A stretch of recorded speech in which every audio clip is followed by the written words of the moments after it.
Mi nombre es Abigail y fui una de las esposas del que luego sería el rey David. Dicen de mí en la Biblia, en el capítulo 25 de Primera de Samuel, que era una mujer humilde, sensata, hermosa y equilibrada y espiritual también. Estaba casada con un hombre rico, aunque áspero, rudo y de malos hechos era él. Se llamaba Nabal y era del linaje de Caleb, de la tierra de Mahón y con hacienda en el Carmel. En esta región, David se escondía de sus enemigos, a la vez que guardaba el gran rebaño de mi marido. 3000 ovejas y 1000 cabras por sus hombres eran protegidos. Y un día, sabiendo David que estaba Nabal esquilando las ovejas, envió unos mensajeros para que de comer les diera. Pero su respuesta fue un no rotundo y de muy groseras maneras. Cuando David se enteró de semejante negativa, mucho se enfureció y planeó matarlo a modo de vengativa. Pero un sirviente me alertó de sus planes y enseguida reaccioné, y con la ayuda de mis siervos lo siguiente les encargué: cargad 200 panes y 2 cueros de vino, 5 ovejas guisadas y 5 medidas de grano tostado, que vienen a ser unos 40 kilos, 50 racimos de pasas y otros 200 panes, pero de pan de higo. Y con todo preparado, emprendimos el camino. Con tacto y con calma, al llegar a su presencia, le imploré con humildad, misericordia y clemencia, pero también con valentía e inteligencia. Y David no solo vio su regalo, sino que escuchó mi consejo con diligencia y reconoció que Dios me envió para evitar una tragedia. David perdonó el agravio y mi marido y sus hombres no murieron, gracias a la humildad que demostré y a la intercesión que hice por ellos. Poco tiempo después enviudé y, enterándose David, me convirtió en su mujer. No hay mayor amor que aquel que por el prójimo daría su vida. Y aunque yo no moriría en una cruz y tampoco fui culpable de la ofensa cometida, por mantener la paz interpuse yo la mía, gracias a que Dios me dio sabiduría. Como cada día, llegamos a esta hora y en este canal para poder estudiar y reflexionar sobre el Evangelio de Marcos. Reiterar mi gratitud al Señor por poder cada día dedicar estos minutos al estudio de la palabra de Dios y a la reflexión sobre esas pequeñas porciones del Evangelio que tanto bien hacen, según vuestro testimonio, cada día a nuestra existencia como iglesia en los hogares. Seguimos caminando hacia el desenlace final de esta historia, pero seguimos juntos, seguimos caminando alrededor del texto bíblico en la ocasión de cada día, al finalizar cada uno de ellos. En el día de hoy tenemos una porción, como es habitual, de este Evangelio, y es el tercer anuncio de la muerte de Jesús, que se va a encontrar en el Evangelio, en el capítulo 10, en los versículos del 32 hasta el 34. Marcos sigue el itinerario que se ha marcado y en los 10 primeros capítulos del Evangelio aparecen 3 noticias, a la forma que ya estamos acostumbrados, sobre la muerte y la resurrección de Jesús. Si me permitís, vamos a resumirlas brevemente, las 2 primeras, para luego entrar directamente a la tercera de las menciones que aparecerán en los versículos que nos ocupan en el día de hoy. La primera apareció en el capítulo 8, en los versículos del 31 hasta el 34. La segunda de ellas volvió a aparecer en el capítulo 9, en los versículos del 30 hasta el 32. Y la tercera, que es la que nos ocupa en el día de hoy, pues serán los versículos del capítulo 10, del 32 hasta el 34. Capítulo 8, capítulo 9, capítulo 10. Si cogemos y leemos cada uno de las 3 secuencias, las 3 noticias, nos damos cuenta que tienen, aparte del contenido, tienen un contexto igual. es Jesús enseñando a sus discípulos. Todavía Jesús no había anunciado públicamente cuál era su destino como ser humano. Está formando a sus discípulos, les está capacitando para enfrentar los momentos del Calvario. Si miráis atentamente este cuadro y cogéis vuestra Biblia para comparar siempre las traducciones, dice, y empezó a instruirlos, 8 del 31 al 38. Este hombre tiene que padecer mucho, tiene que ser rechazado por los senadores, sumos sacerdotes, abogados, y ser ejecutado y resucitar a los 3 días. El que quiere venir conmigo, niéguese a sí mismo, que cargue su vida sobre él y me siga. La segunda mención, como hemos ya apuntado, se encuentra en el capítulo 9, porque iba instruyendo a sus discípulos y les decía, a este hombre lo van a entregar en manos de los hombres y lo matarán, pero después que lo maten, a los 3 días resucitará. Ahora que lo estamos viendo en conjunto, llamo vuestra atención para que podamos leer el texto en la banda original. En Marcos se menciona a las autoridades judías, es decir, senadores, sumos sacerdotes, abogados, doctores en la ley. En la segunda mención es más ambigua, pero nos da el dato que realmente nos permite visualizar el mensaje de Jesús.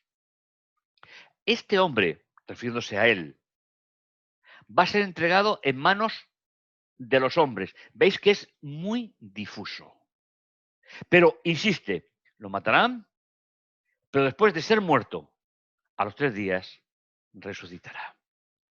Y entramos en la tercera de las menciones.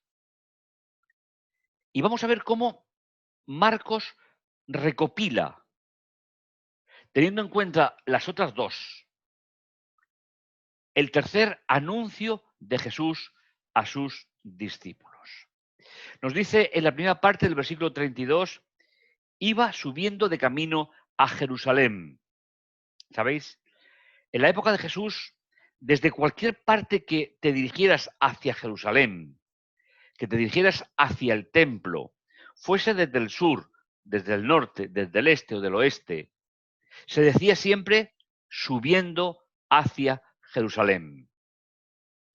Y Jesús iba delante de ellos, les llevaba a la delantera, como dice el texto, y los discípulos no salían de su asombro, no salían del asombro de la historia anterior que vimos en el programa precedente. De nuevo, los discípulos los encontramos desorientados, pues ellos seguían pensando en que el reino que Jesús iba a levantar tenía más que ver con un reino político que con un reino espiritual. Segunda parte del versículo 32, y le seguían con una cierta desconfianza. Las versiones traducen por temor, pero no se ajusta totalmente al lenguaje bíblico. La desconfianza está mucho más cerca de lo que se quiere mostrar en el texto. Y él se llevó a los 12, es decir, los apartó y se puso a decirles lo que iba a suceder. Mirad, llama su atención. Estamos yendo hacia Jerusalén. Y este hombre va a ser entregado a los sumos sacerdotes, a los letrados,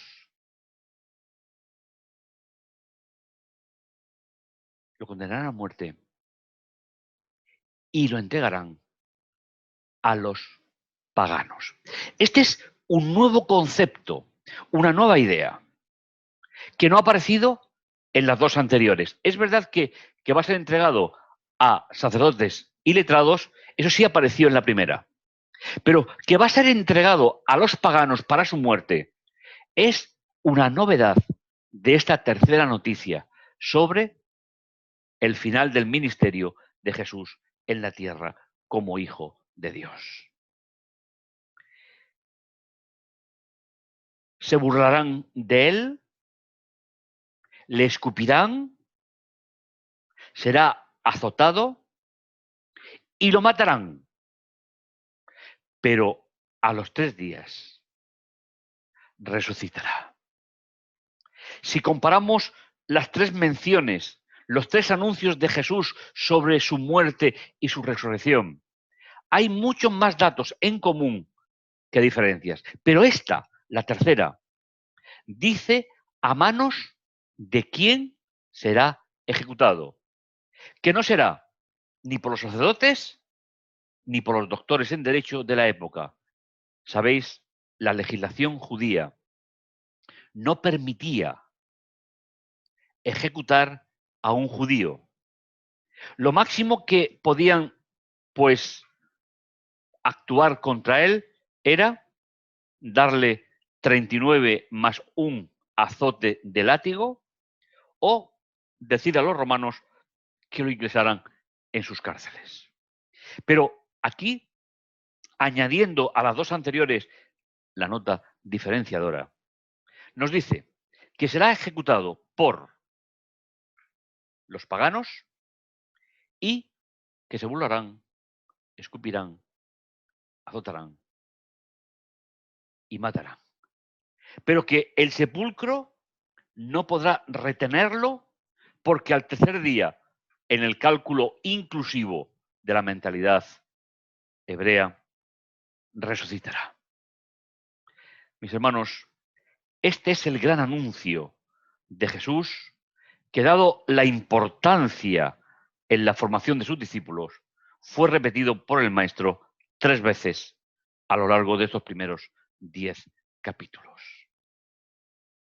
Recordando que Jesús no quedó sujeto en una tumba, que Jesús, cumpliendo su misión de aportar su sangre para el perdón de nuestros pecados, Jesús resucitó y ahora está en el cielo ministrando en la última fase de la remisión de los pecados que comenzó como Cordero en la cruz, que continuó como sacerdote y que ahora, como sumo sacerdote, está terminando la expiación por cada uno de nosotros. Por eso, en este día, me gustaría también terminar junto a vosotros con una oración de gratitud a nuestro Dios. A vuestras oraciones, yo sumo las mías. Y si tuviésemos que escoger un motivo para incluir en la oración, te invito a que incluyas una gratitud especial. Porque nuestro Salvador no se quedó confinado en una tumba, sino que fue levantado de ella, porque el reino de Dios estaba cerca y hoy en día está mucho más cerca que cuando creímos. Te invito a que podamos compartir estos instantes de oración antes de despedir el día de hoy. Bendito bondadoso Dios que estás en los cielos, agradecido Señor por tu amor, por tu misericordia. Gracias Padre Santo por todo ese amor que tú tienes por cada uno de nosotros. Te lo agradecemos Señor y te damos las gracias por ello. Santificado Señor sea tu nombre. Gracias por tu amor y tu misericordia. Y gracias Padre por todo cuanto aquí has hecho por nosotros. Te agradecemos Señor que te hicieses hombre. Te agradecemos Señor que entregases tu vida por nosotros. Y te agradecemos Señor que con tu resurrección nuestra salvación está asegurada si cada día vamos a ti. Gracias por todo ello, en el dulce nombre de Jesús. Amén. Pues Nos encontramos como cada día. Te invito a la reflexión y que al acabar este día tengas el privilegio de ser un instrumento en las manos de Dios, esperando su regreso para que podamos acompañarle por toda la eternidad. Que el Señor te bendiga y te guarde. Y no te pierdas este momento del día. En el siguiente capítulo estaremos, por la gracia de Dios, todos juntos para leer y orar sobre la palabra de Dios. Que el Señor te bendiga.